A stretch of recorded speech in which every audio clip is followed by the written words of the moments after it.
আচ্ছা, পশ্চিমবঙ্গের স্বাস্থ্যক্ষেত্রে বিশেষ করে নার্সদের রিক্রুটমেন্টের অবস্থা নিয়ে আজকে আলোচনা করব। অনেকেই মেসেজ করেছিলে এটা নিয়ে আলোচনা করতে, এবং তোমরা অনেকেই জানতে চাইছো ভ্যাকেন্সি কবে আসতে পারে, West Bengal staff nurse grade tour, সেটা নিয়েও আলোচনা করব। ভিডিওটা শুরু করার আগে কিছু কথা তোমাদের শেয়ার করব। কাউকে ভালো লাগতে পারে কথাগুলো এবং কাউকে খারাপ লাগতে পারে, তোমরা ব্যক্তিগতভাবে এই কথাগুলো নিবে না। তবে আমার মতে কিছু কথা তোমাদের শেয়ার করছি। এই যে নার্সদের অবস্থা, এই অবস্থাটা কিন্তু আগেও ছিল। তার কারণে প্রত্যেকটা নার্স চেয়েছিল সরকার চেঞ্জ হোক বা পরিবর্তন আসুক। কেন? যেন নার্সদের কথা সরকার শুনে, নার্সদের ভ্যাকেন্সি যেন ছাড়ে, প্রত্যেক বছরে নার্সদের ভ্যাকেন্সি যেন আসে, নার্সরা যেন সুযোগ সুবিধা পায়। এটার জন্য কিন্তু সরকার চেঞ্জ করা হয়েছিল। সরকারও কিন্তু জাস্ট আসার পরে 2 থেকে 3 মাস আসার পরে একটা ঘোষণা দিল যে 15ই জুলাইয়ের পর, জুলাইয়ের 15 তারিখের পর থেকে একটা নার্সদের একটা ভ্যাকেন্সি আসতে চলেছে। এটা শুনে সবাই খুশি যে এবার আমাদেরকে প্রিপারেশন নিতে হবে, সামনেই ভ্যাকেন্সি আসতে চলেছে। স্বয়ং স্বাস্থ্যমন্ত্রী এই কথাটা মুখ থেকে বলেছেন।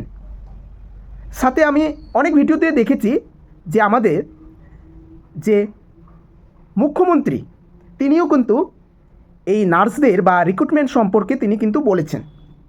15ই জুলাইয়ের পরে ডাক্তার এবং নার্স বা সেবিকা আমরা আরও অ্যাডভার্টাইজমেন্ট দিয়ে, বিজ্ঞাপন দিয়ে চাকরির জন্য আহ্বান জানাচ্ছি।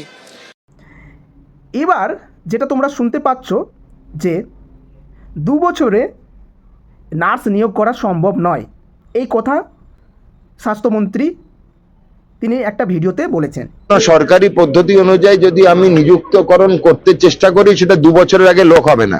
কেন আমরা তো ওই টাকার বিনিময়ে চাকরি দিই না, ওই নীতিতে আমরা চলি না, 26,000-এর নীতিতে চলি না। আমাদের পাবলিক সার্ভিস কমিশনের থ্রু দিয়ে আসবে, সময় লাগবে কম করে 2 বছর। কথা হলো, যদি ভ্যাকেন্সি ছাড়তে না পারে তাহলে 15ই জুলাইয়ের পর ভ্যাকেন্সি আসতে চলেছে, এই কথাটা কেন বললেন? ঠিক আছে। 2 নম্বর, বোর্ড মানে স্বাস্থ্যকেন্দ্রের যে বোর্ড গঠন হয়, ঠিক আছে, আগের বোর্ড যেটা আগের প্রসেসে যে রিক্রুটমেন্টগুলো হতো সেই প্রসেসে ওনারা রিক্রুটমেন্টগুলো করাবেন না, কারণ সেখানে স্বচ্ছতা ছিল না। ওনারা আরেকটা নতুন বোর্ড গঠন করে রিক্রুটমেন্টগুলো করাবেন। তো আগে থেকেই রিক্রুটমেন্ট বোর্ড, আমি বলবো যে বোর্ড গঠন করে তারপরে কিন্তু সেই কথাটা বলা উচিত ছিল যে আমরা ভ্যাকেন্সি ছাড়তে চলেছি। এটা শুধু মানে আশা দেওয়া, নার্সদের শুধু আশা দেওয়া যে তোমাদের ভ্যাকেন্সি আসতে চলেছে। বিগত সরকারের যদি তুলনামূলক আলোচনা করি, তোমরা দেখবে,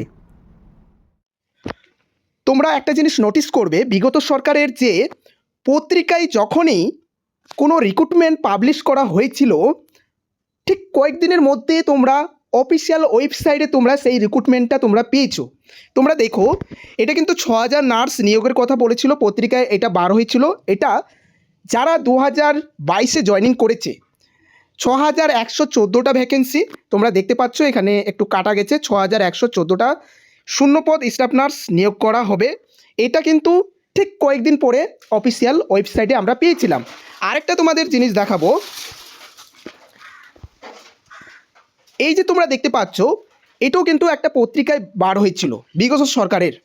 সেটা হচ্ছে কর্মসংস্থান নামক পত্রিকা থেকে, যে 6,308টা নার্স, ঠিক আছে, এটা হচ্ছে 2023-এ যারা জয়েন করেছিল, ঠিক আছে, সেখানে কিন্তু ভ্যাকেন্সি বাড়িয়েছিল, তার জন্য টোটালটা এটা এসেছে। তো পত্রিকায় আসার পরেই কিন্তু আমরা ওয়েবসাইটে দেখতে পেয়েছি। আরেকটা তোমাদের দেখাবো, এটা যারা 2026-এ জয়েনিং করেছে, তাদের ভ্যাকেন্সি ছিল 5,018টা। এটাও কিন্তু পত্রিকায় আসার পরে কিছু দিনের মধ্যেই কিন্তু আমরা ওয়েবসাইটে কিন্তু রিক্রুটমেন্টের নোটিশ আমরা দেখতে পেয়েছিলাম। ঠিক আছে, এই ছিল বিগত সরকারের কয়েকটা, আমি পত্রিকায় আসার পরে আমরা কিন্তু ঠিক ওয়েবসাইটে কিন্তু আমরা পেয়েছি। তবে এখন তোমরা দেখো, এটা দেখো, এটা হচ্ছে 2026 সরকার পরিবর্তন হওয়ার পর এখানে পত্রিকায় কিন্তু বলা হয়েছে স্বাস্থ্য দপ্তরের নিয়োগের বিজ্ঞপ্তি বেরোবে 15 জুলাইয়ের পর। কেন এটা পত্রিকায় ছাপানো হয়েছে? কারণ কারণ স্বাস্থ্যমন্ত্রী নিজেই বলেছিলেন যে 15 জুলাইয়ের পর থেকে তোমরা তোমাদের নার্সদের ভ্যাকেন্সি, সাথে ডাক্তার, নার্স, সমস্ত মানে মেডিকেল ডিপার্টমেন্টে ভ্যাকেন্সি আসতে চলেছে। তিনি এই কথাটা বলেছিলেন বলেই এই পত্রিকায় আমরা দেখতে পেয়েছি। তবে এখানে জুলাই মাস পেরিয়ে গেছে, আগস্ট মাসও পুরোটা চলে যাচ্ছে, আর কয়েকটা দিন বাকি আছে। এবার এখনও কিন্তু কোনো ওয়েবসাইটে আমরা নোটিশটা পাইনি, ঠিক আছে? কিন্তু এখন শুনতে পাচ্ছি যে 2 বছর এখনও লাগতে পারে। এখানেই তোমরা বুঝতে পারছো যে এই বছরে কি হতে চলেছে। তবে তোমাদের লাস্ট একটা কথা বলবো, সেপ্টেম্বর পর্যন্ত তোমরা তোমাদের মনটাকে শান্তি করে রাখো, দেন তোমরা তোমাদের আবেদন তোমরা স্বাস্থ্য ভবনে তোমরা জানাতে পারো, ঠিক আছে? এইটুকু তোমাদের জানানোর কথা। তোমরা নিজেরাই দেখতে পাচ্ছ যে পত্রিকায় আসার পরেও কেন, আমি বলবো কেন ভ্যাকেন্সি এখনও ছাড়েনি, কারণ সামনে কিন্তু দুর্গাপুজো, এবং দুর্গাপুজোর কিন্তু ছুটি ছাড়া থাকে।